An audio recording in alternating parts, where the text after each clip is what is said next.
moment we've been waiting for is here. Olá, bem-vindo à 7ª temporada do PQU Podcast, o podcast para psiquiatras em formação. Aqui é evidência com opinião. Eu sou Luiz Alberto Etten e é uma satisfação tê-lo como ouvinte. Você já teve que dar más notícias a algum paciente? Provavelmente sim. Já teve que comunicar que o problema dele não tinha cura, que exigiria tratamento prolongado, talvez até por toda a vida, ou que no caso dele estava indicada internação integral. Enfim, coisas assim. Não? Então você deve estar no começo da carreira e não perde por esperar. Esse dia chegará. E quando chegar, depois de escutar esse episódio do PQU Podcast, você vai estar preparado. Ou pelo menos saberá como se preparar. O PQU Podcast é uma iniciativa independente de qualquer instituição de ensino ou associação de especialidade, do Vinícius e minha, realizada com recursos próprios, cujo objetivo é tão somente divulgar e comentar informações de interesse para o psiquiatra em formação. Se gosta desse nosso projeto, fale dele para os seus colegas. É a maneira que temos de aumentar seu alcance. A habilidade de comunicar más notícias faz parte das funções de todo médico. E entenda-se aqui que má notícia é qualquer informação que afete negativa e consideravelmente a visão que o indivíduo tem do futuro. O quanto ela é ruim depende de como ela é recebida pelo paciente, de modo que não podemos estimar o impacto de uma notícia ruim até que possamos determinar as expectativas e o entendimento dela. Aqui só há uma premissa segura, de que não é seguro pressupor nada quanto à reação do paciente. O marido de uma paciente que acompanho com depressão recorrente há 20 anos ficou chocado ao saber que o quadro, agora que ela está mais velha, adquiriu componente neurodegenerativo sugestivo de demência vascular. Ela mesma não compreendeu direito o que isso significava, mas ele ficou apavorado ao imaginar o que seria dela se ele lhe faltasse. Percebeu como a perspectiva pode mudar completamente a reação à notícia? Eu não sei se você sabia que houve uma época em que o médico nem cogitava dar alguma informação sobre o problema de saúde do indivíduo. Ele prescrevia as condutas sem dar a menor explicação para o paciente. Na psiquiatria, essa era a regra até meados do século passado. Já faz tempo que se desfez a polêmica em torno de se deve ou não contar para o paciente a verdade sobre seu problema de saúde. Agora as questões são quando e como fazer isso. Más notícias são assunto delicado, que deve ser manuseado cuidadosamente, com as devidas precauções e habilidades. Seu compartilhamento também não é algo fácil, mas pode ser ensinado e aprendido. Eu vou descrever e comentar um protocolo baseado em ideias do oncologista canadense Robert Buckman, feito para auxiliar na comunicação de más notícias para pacientes e acompanhantes. Em 1992, ele escreveu um livro, do qual derivou o protocolo que, na sua forma final, foi publicado na The Oncologist, em 2000, em coautoria com Walter Bale, da Universidade do Texas, e outros colegas. O protocolo a que me refiro é o SPIKES, acrônimo formado pelas primeiras letras de cada um dos seus 6 passos: Setting Up, Perception, Invitation, Knowledge, Emotions e Strategy. Em português, os equivalentes seriam preparação, percepção, sondagem, conhecimento, emoções e estratégia. O protocolo SPIKES é bastante conhecido no meio oncológico e tido como uma referência, mesmo em outras especialidades médicas, quando a questão é comunicação de más notícias ao paciente. O professor Antônio Pazin Filho, titular da Faculdade de Medicina de Ribeirão Preto da Universidade de São Paulo, cuja opinião sempre levo muito em consideração, dada a sua grande experiência com ensino médico, capacitação de pessoas, emergências e epidemiologia, me confirmou que o Spikes é uma boa ferramenta e, inclusive, é a que se utiliza na unidade de emergência. Vamos então examinar um por um os passos desse protocolo. O primeiro é Setting Up. Preparação, no sentido de cuidar das variáveis ambientais e de fazer algum tipo de ensaio mental do que será dito. A comunicação de uma má notícia deve ser feita em local seguro e privativo, com tempo suficiente reservado para isso e cuidando para que não haja interrupções da conversa por eventos externos. O toque de um celular, alguém entrar na sala de consulta durante a conversa, por exemplo.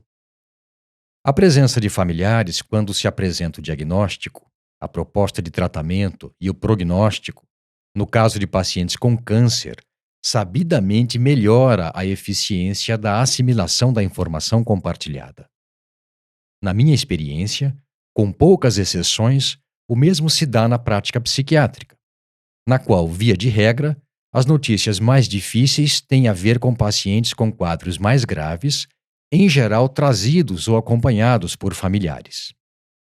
De todo modo, a menos que o paciente coloque alguma objeção, a presença de familiares quando da comunicação de más notícias é recomendada.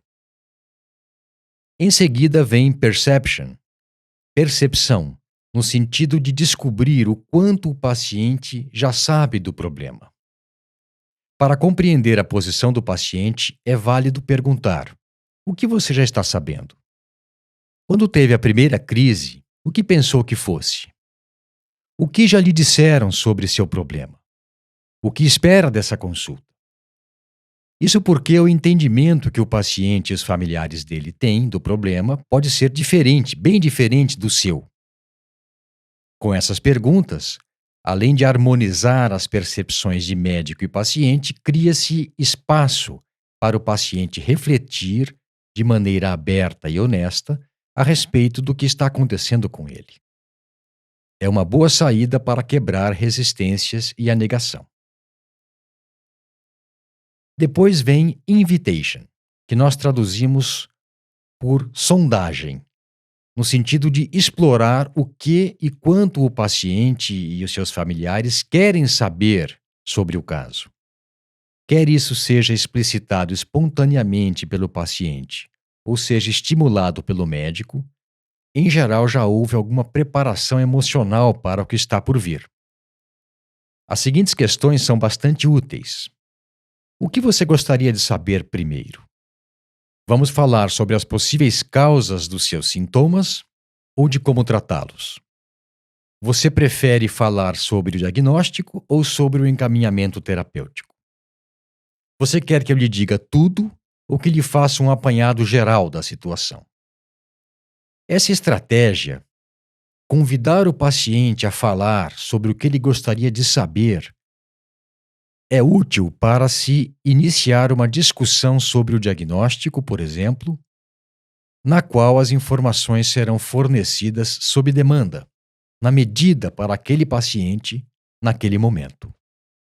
O próximo passo é knowledge, conhecimento, no sentido de compartilhamento de informações com o paciente.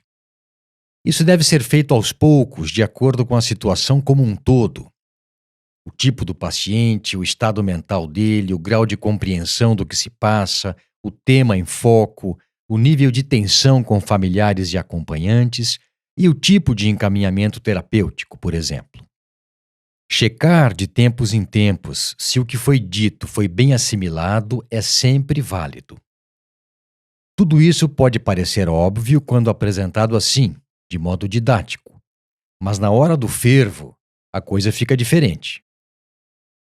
Eu já vi colegas falarem tudo e mais um pouco do que julgavam necessário, eles ficarem aliviados com isso e saírem da sala, sem nem sequer saber o que o paciente tinha compreendido do que ele dissera. Prevenir o paciente de que as notícias são ruins, em geral faz com que ele se prepare, diminui o impacto negativo dela e facilita o processo de compartilhamento de informações. Isso pode ser feito de maneira bem simples, desde que seja sincera. Dizer que, infelizmente, as notícias não são boas. Ou, perdoe-me, mas eu tenho que lhe falar que a coisa é mais complicada do que nós pensávamos. A tarefa unilateral de fornecer informações técnicas ruins, tristes, difíceis, pesadas, pode ser melhorada se tomados os seguintes cuidados. Em primeiro lugar, deixar o paciente falar, de preferência sem interrupções, e depois mostrar que o escutou o que ele disse.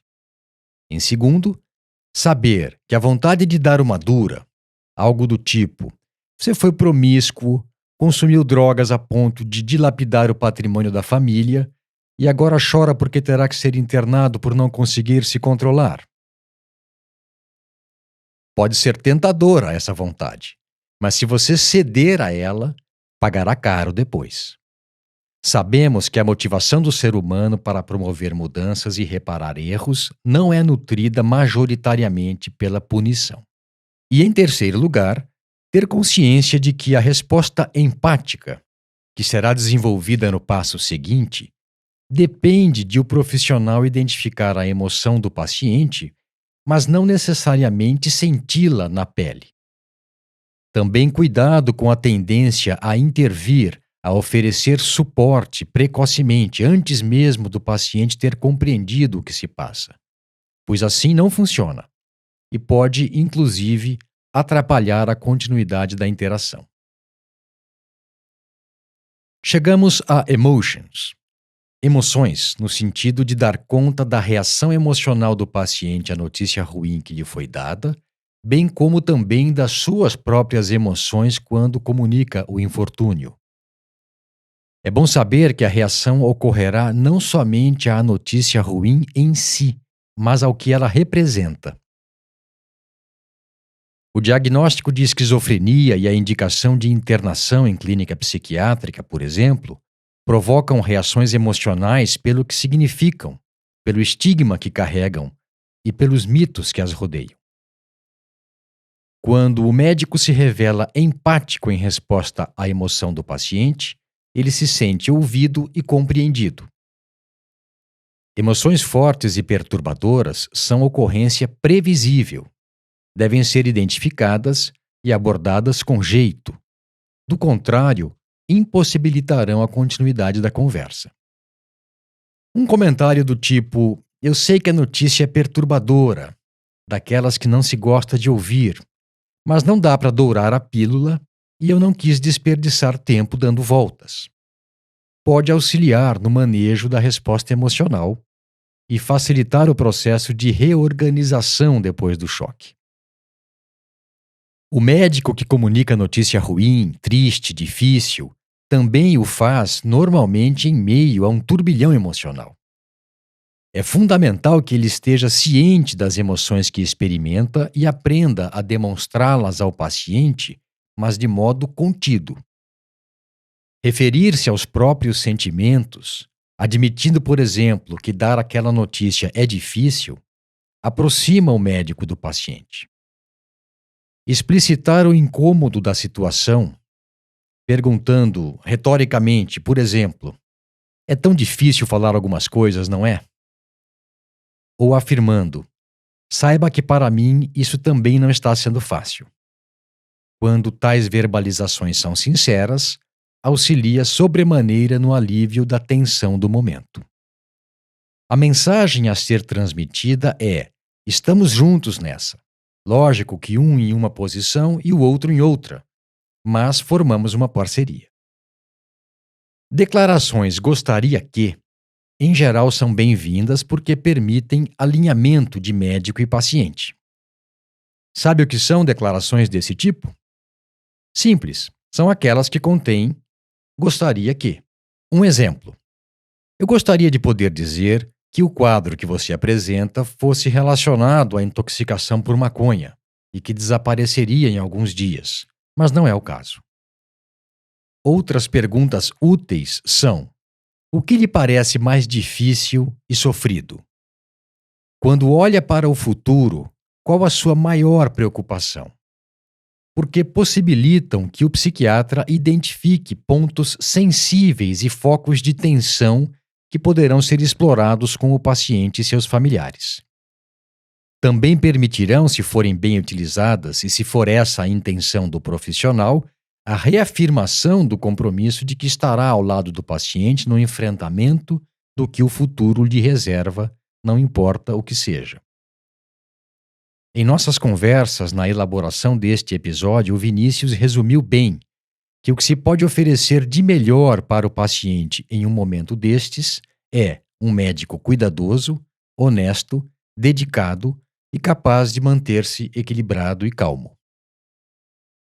Por fim, strategy, estratégia, com o significado de planejamento terapêutico realista e, ao mesmo tempo, palatável. Acho que você gostará de saber que, se depois de dar o diagnóstico problemático ou comunicar conduta terapêutica mais dura, potencialmente traumática e assustadora para o paciente, ajuda, logo em seguida, dizer algo que amenize o impacto negativo causado pela notícia. Contar que há casos em que a evolução é melhor e que naquele momento não daria para saber o que vai acontecer, somente mesmo fazer o que sabemos que é mais promissor. Tanto o paciente quanto os acompanhantes precisam saber que os tratamentos disponíveis são comprovadamente eficazes, especialmente se forem realizados com o apoio e a colaboração de todos. Os objetivos desse passo são basicamente 3: compartilhar o diagnóstico, instilar esperança e alinhar as percepções dos envolvidos. Segundo Mary Seaman, em artigo publicado no Journal of Psychiatric Practice em 2010, a dissecção da má notícia em partes mais simples a serem apresentadas separadamente funciona bem como estratégia de comunicação do problema. Ela nos dá um exemplo. Afirmar que um aspecto do problema é o fato do paciente estar assustado com o que está acontecendo e, por essa razão, concentrarem-se em ajudá-lo a se acalmar, a se recompor antes de continuar a conversa. O apoio ao paciente, fundamental nessa etapa bem como também no passo 3, não implica em concordar com tudo o que ele diz, mas sim em escutar com paciência e compreender o que se passa na cabeça dele. Em resumo, o Spikes é referência de maneira adequada para se dar más notícias ao paciente e aos familiares dele. Sua utilização não só ameniza o impacto negativo imediato, como também os desdobramentos futuros na medida em que aproxima médico e paciente. Por seu intermédio, torna-se possível, primeiro, melhorar a taxa de acertos e erros do profissional, já que o Spikes fornece meios de se evitar os erros mais comuns. O desenvolvimento de segurança e da capacidade do médico apoiar o paciente. E terceiro, o aumento da sensibilidade e da expertise do profissional na sempre difícil tarefa de dar más notícias ao paciente e aos familiares ou acompanhantes dele. Aproveitando que falamos de um protocolo, decidimos apresentar em primeira mão o nosso recém-formulado protocolo Espinhos, desenvolvido com vistas a maximizar a assimilação e otimizar a implementação de uma nova habilidade na sua prática psiquiátrica. Espinhos é o acrônimo formado pelas primeiras letras de seus 8 passos: estudar, saber, praticar, incorporar, neutralizar, habilitar-se, oferecer e sintetizar. Como fizemos com o Spikes, vamos explicar cada um deles. O primeiro é estudar. No caso aqui, o protocolo Spikes, de preferência começando pelo já citado artigo de Bale, Bookman e colaboradores, publicado na The Oncologist em 2000. Vale a pena também ler o livro de Bookman que deu origem ao artigo, de 1992. Ambos constam nas referências desse episódio em nosso site, www.pqpodcast.com.br.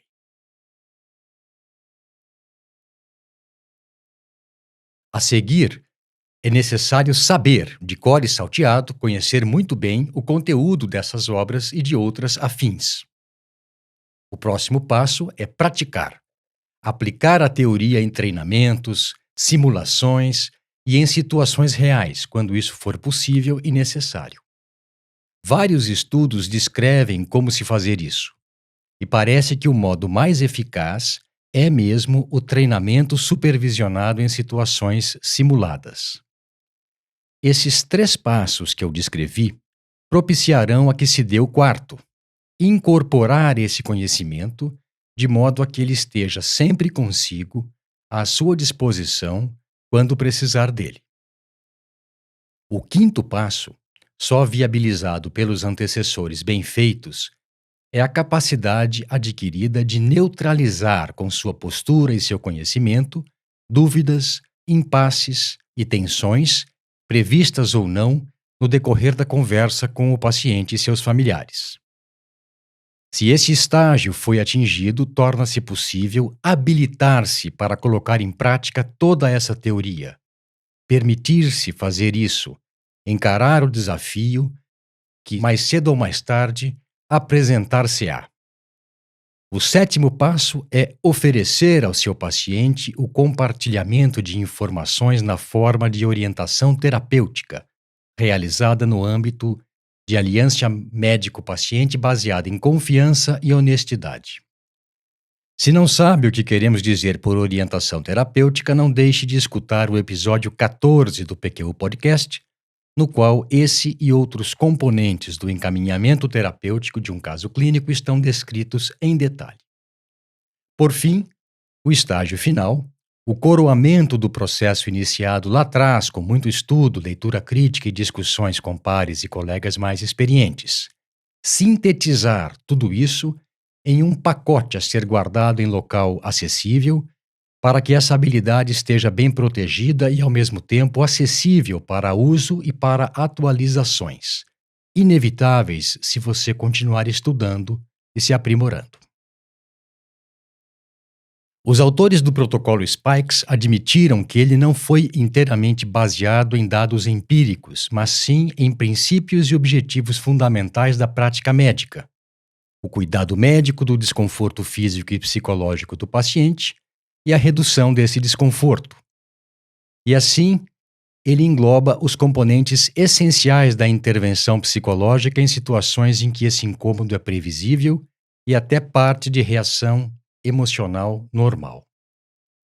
Além disso, colocá-lo em prática pressupõe interação dinâmica entre médico e paciente, na qual o médico é orientado pela compreensão, pelas preferências e pelo comportamento do paciente.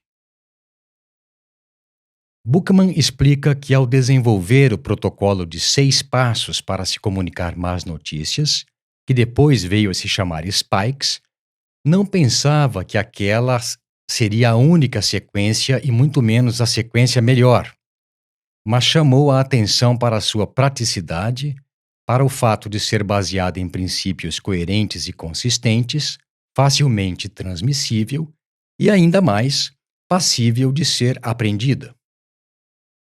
O mesmo se dá com o Espinhos. Ele não se baseia em dados empíricos, mas sim na integração bem feita e ordenada dos componentes do processo de assimilação, implementação e avaliação do conhecimento acumulado pelo psiquiatra em formação, de maneira a que ele não se perca. Senhoras e senhores, Espinhos foi lançado e agora lhes pertence. Façam bom uso dele. Um abraço e até a próxima.